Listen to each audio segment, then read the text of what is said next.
Hi, I'm David from MKDVB, and recently I released my new track called Behind Spaces.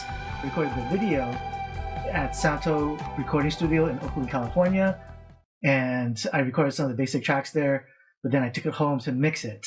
And so, as long as I've had the SSL Big Six, I've been kind of preoccupied a little bit with work and haven't really had a chance to dig into it. This is kind of the first track I've really had a chance to use as a full-on mixing interface tool.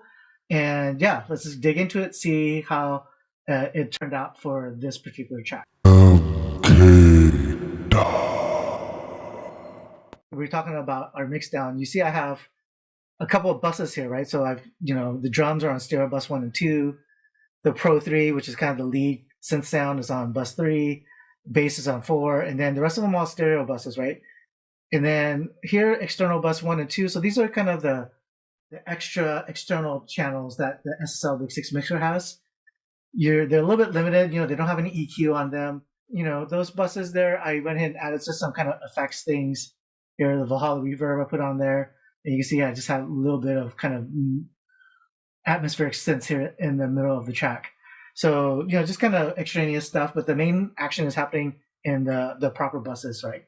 I did want to be able to kind of take advantage of the EQs that are on the SSL Big Six. I really like the sound of hardware over software. Maybe it's a placebo effect, but whether it's real or not, I feel it, and so it feels good to me. That makes it worth it. And then on track 4, which is the bass, I also used the compressor, the one button compressor on that one, or the one knob compressor on that.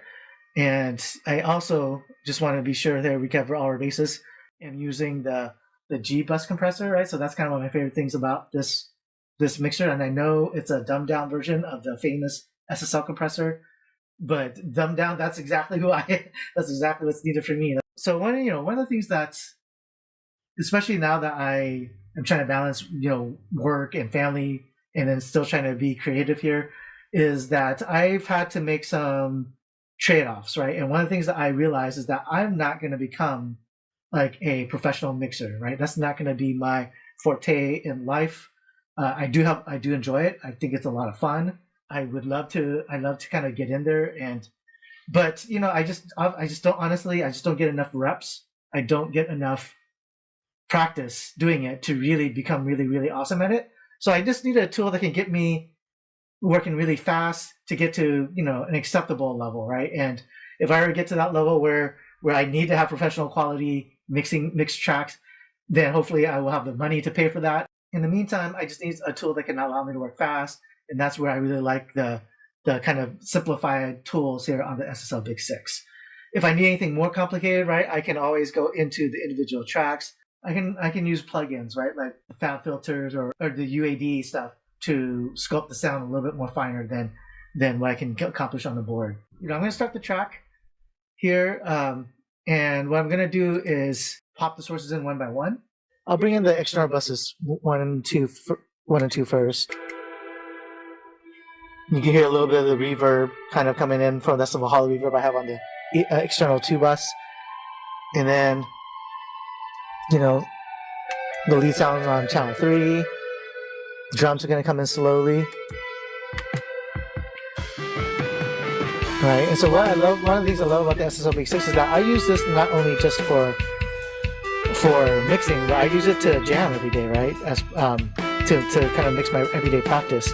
And so it's really flexible, right? I mean, early this morning I was jamming, and now today I just hit these buttons and bring in the channels one by one, and they're all there, right? And it doesn't really affect my workflow from going from jamming to mixing and recording. So I really love the ease of that. This is probably of all the tools I've had, and I've had quite a few, this is probably the one that is most conducive to like kind of switching back and forth between jamming, playing, rehearsing, and then recording and mixing. And then the other thing I wanted to show you here is I have my preamp on the insert bus, right, on the master stereo channel bus.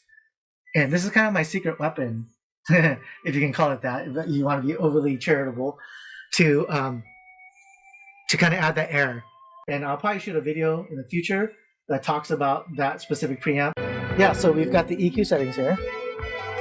Right, and so yeah, it just makes it really easy.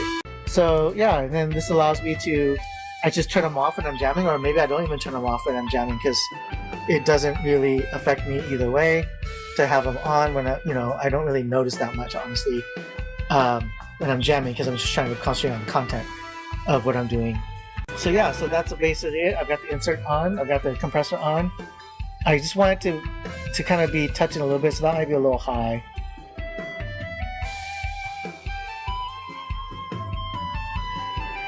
So yeah, and I've got it so the auto release is off, so it's punchier. I find that the auto release off is better for kind of materials that have drums, and then when I'm doing my more ambient stuff, I will turn that auto release on, and that seems to work pretty well for me. Like I said, idiot proof, and I'm the perfect person for that, so thank you very much, SSL. And yeah, so that's how I mixed it.